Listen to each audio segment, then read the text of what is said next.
Thanks for staying with us. We're going to start with The Nation.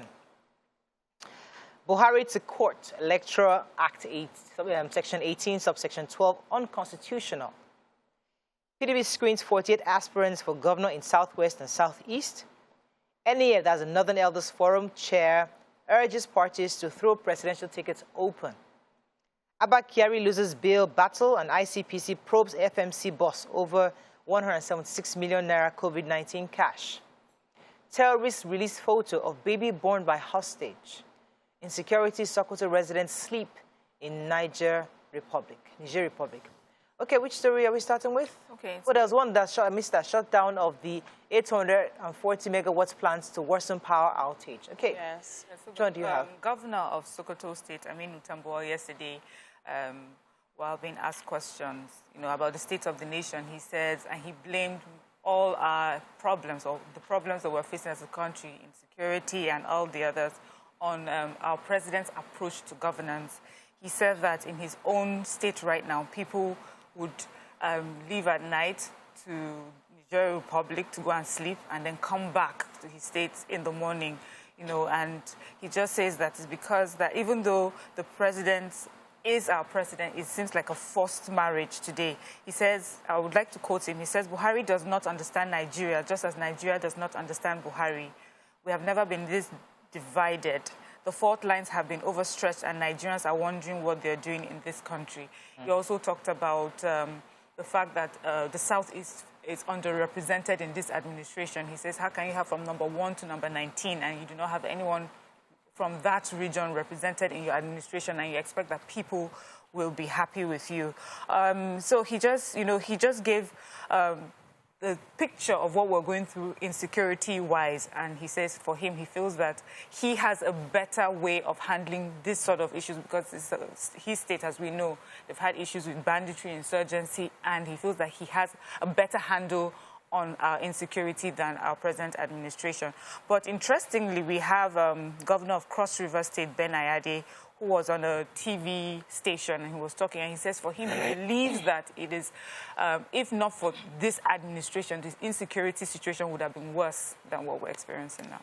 So there's this news that power supply may get worse in the coming days. The National Control Center, NCC, of the Transmission Company Nigeria, TCN, has ordered the shutting down of the 504 megawatt Alauji power station and also the 336 megawatt Olorunshogo power station. And one of the reasons they are going to be, now these two power stations are called thermal power plants, and they are owned by the Niger Delta Power Holding Company, NDPHC, on behalf of the 3 tiers of government. So it's more like a government establishment. Now they are saying that one of the reasons they are going to be shutting down is because of the refusal of the discos to take power from them. So they are producing power and they are not able to distribute. Discos are refusing to collect their load allocations. And so they also went ahead to complain that this is becoming one too many, because for every time they have an issue and they need to, that first of all, the government does not really patronize them. So they buy from other power plants. But then when those ones are not available to supply, they now fall back at them. So they produce, they are not able to sell. And also, if there's any issue that happens and any of the power plants need to go off the grid, they are the first that government will say, or yeah, close down and shut down, and this is definitely going to affect us. Okay. I want to take the story of the Federal Medical Center Owo. The ICPC is investigating the MD, medical director. His name is Ahmed Adiagbo. He was invited. A letter was sent to the Federal Medical Center on the 20th of April that he should come and defend how he himself and the head of finance and accounts spent the intervention fund. So the COVID intervention fund of 176 million was released to the Federal Medical Center, and there are allegations of fraud in the disbursement of that fund. So they're supposed to bring approval documents establishing the purpose of all the payments that was made and who they were made to. I'm happy to hear this because we complain a lot about how our medical hospitals, general hospitals look, but we know money goes into the places. So we're wondering how is it spent? Yes, so this we would like to see the details. All right, so the major headline, a joint counter affidavit was filed in court on behalf of President Muhammadu Buhari and the Attorney General of the Federation, Malami, concerning this Electoral Act. Remember, if you recall, there was a claim by PDP that the president had directed that clause be expunged. And the president said he didn't say that, he only expressed his reservations. And also said that the president, Muhammad Buhari and Malim, said that they truly and firmly believe that Section 84, subsection 12 of the Electoral Act disenfranchises and discriminates against Nigerians in public service or public office holders who are politically appointees, and prevents them from engaging in the electoral process and in the exercise that is also their own constitutional right. So Buhari, our president, obviously is saying that they should expunge that clause, and they're in court right now. We'll still see how that goes. We're waiting for May 16th, when we will hear from the courts on exactly what. If they can allow political office contested, those that were voted for, to remain in power, then appointees should be able to. As I said, at yesterday's papers that I read, 60 political appointees across the state, within with the state government, have already resigned. So will they collect their jobs back if this is expunged? I don't even know. Moving on quickly to the Punch. Presently, PDP Rep Sans one Jonathan Group's threatened suit. 65 core members to repeat service in Ondo and others. Ogun Police parade 69 suspected ritualists, kidnappers and others. Security challenges, threats to Nigeria's existence, says Bajabia Mila. Woman pays Lagos traditionalists 26 million naira for spiritual cleansing. Wow. UI student disappears from Lagos construction site. Family panics. AFC others emerge preferred bidders for the 12 federal highways. I deserve right of first refusal, article tells PDP. And train attack terrorists release newborns picture. Can intensifies prayers. Okay, which story are we starting with in Punch? Saying about 65 National Youth Service Corps members will repeat their service here in various states for engaging in actions that contravene the bylaws of the scheme in the country.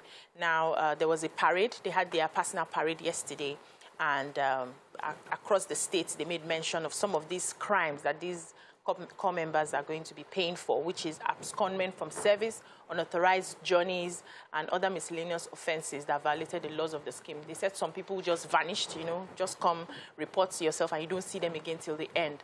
And now they are waiting for them. By the time you come back for your certificate, you have to repeat. So some states had 13, others had 12, others had 8 of those people who committed some of these crimes that are going to be repeating the NYSC. I remember at the time that we did our service, there are people that show up once and you never see them again, and at the end of the day come back and get their certificate. So now they are making it serious that if you disappear, you are not able to complete and follow through, you're not going to get your certificate. They are also going to, celebrate one for outstanding service, and about 5 are getting different awards for what they did during NYSC. No, I've always known the NYSC to punish people who abscond. As in, if they catch you, if you're caught, you would be asked to repeat it either maybe a few months or the whole year. So they've always done that. Let me go on a quick break. When we come back, we continue with our reviews. Stay with us. We'll be right back.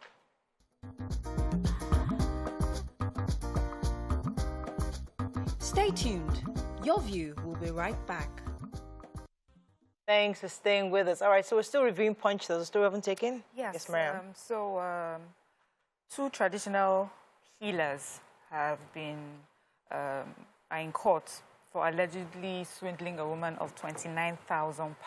What? The story is that she had approached them and had shared some of her personal issues with them, and they said, oh, you have spiritual problem and you need spiritual cleansing.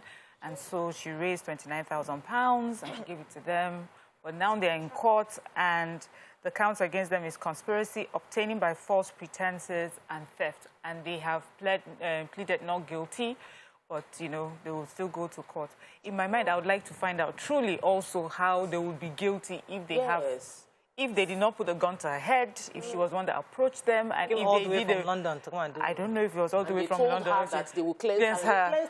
So how would she know that she has been cleansed? Or maybe she still has those issues, obviously, those cleansing. Those are issues at menu for 29,000 let me pounds. let me take a sad story of Nigeria needs that cleansing. Yes, so the whole of Nigeria, country, right? We just can't give them that budget. Yes, Tokwe, go ahead. Sadly, the family of a 22-year-old undergraduate of University of Ibadan are crying out that he's been missing since the 9th of March. So this boy is in school, and because of the strike, he decided to get something doing. So he was working at a construction site. And at the construction site, he went to the site, and he did not come back home. So they said that they found his clothes by the river. Then there was a body also, a burnt body that they showed them. But the family is saying this body is bigger and looks older than that of our nephew, and that there's conspiracy being involved on the construction site. Something must have happened that they did not declare, because they didn't even report him missing. It took 2 days before the family went to the site to be able to report him missing. So they've arrested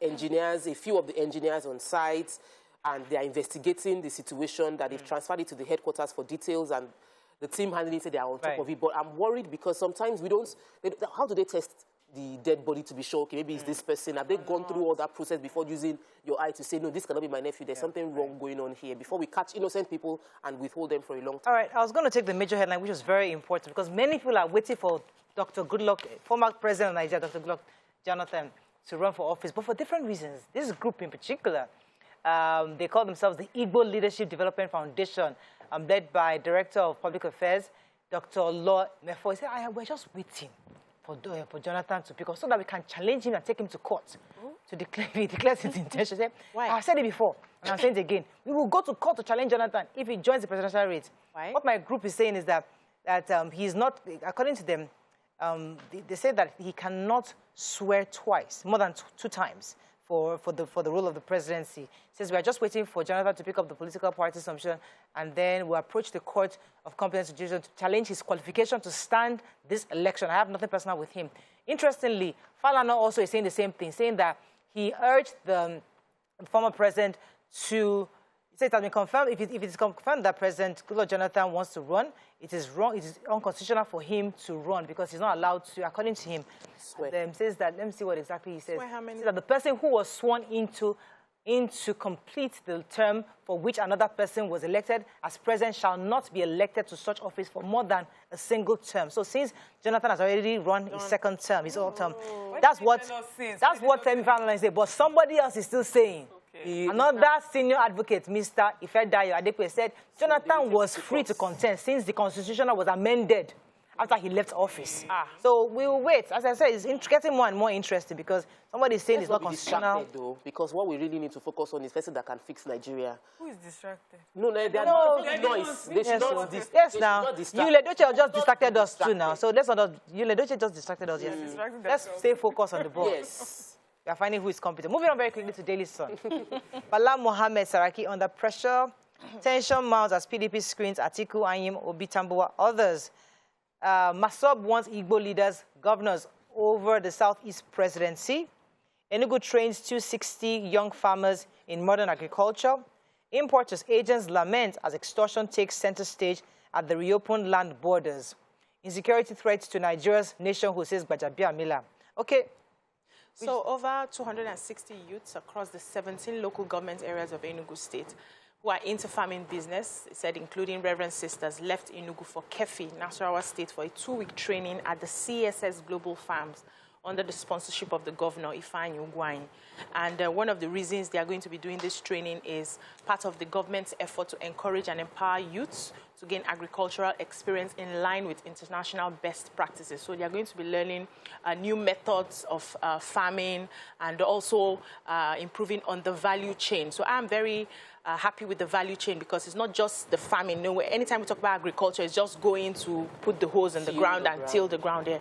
But now we're going to be looking at the value chain so that by the time they come back, they're able to help increase the GDP of their states and make something. Congratulations to them. Yes, so I've got this story. Importers and exporters have declared a cumulative loss of about 4.3 trillion naira due to the land border closure. And we know, our president has just recently asked for these major borders to be reopened.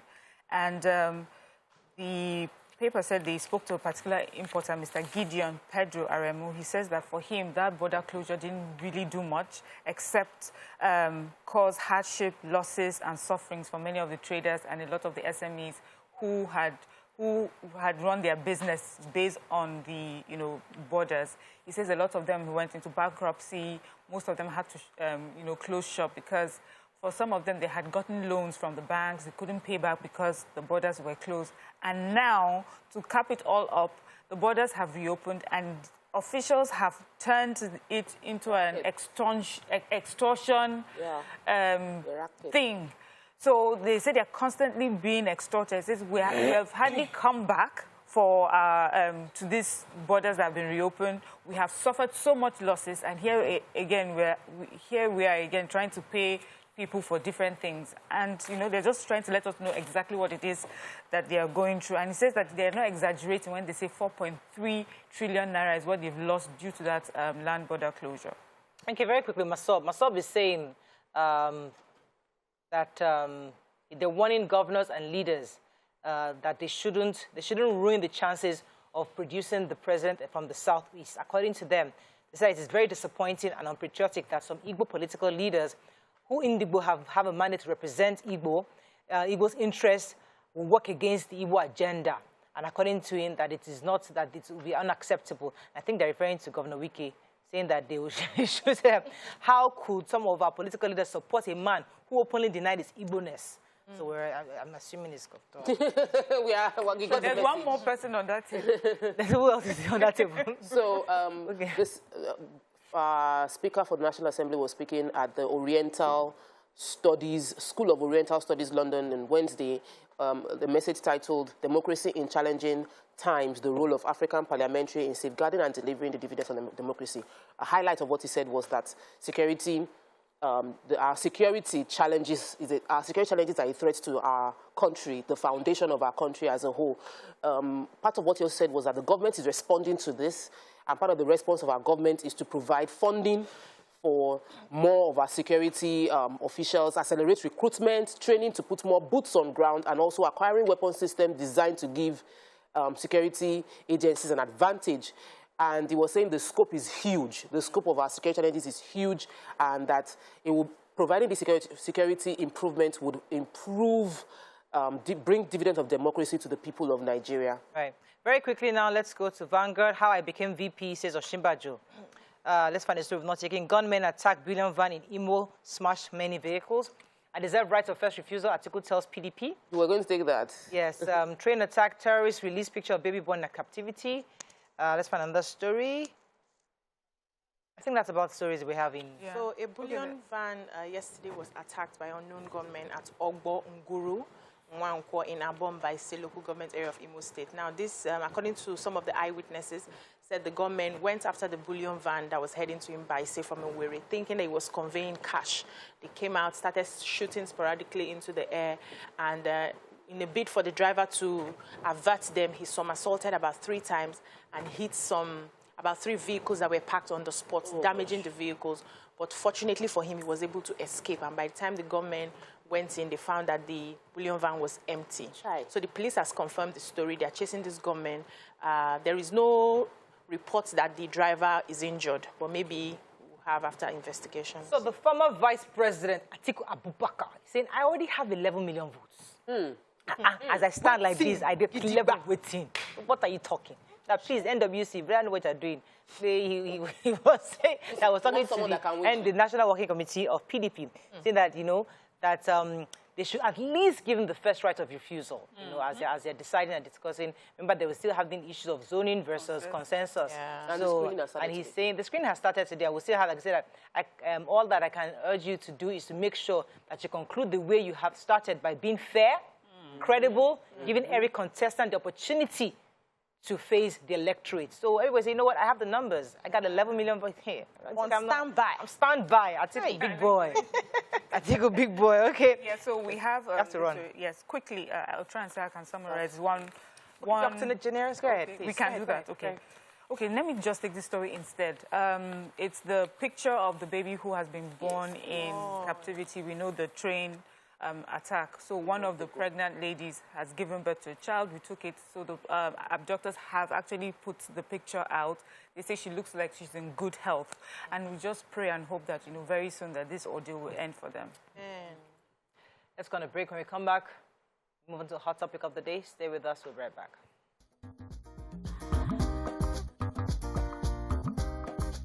Stay tuned. Your View will be right back.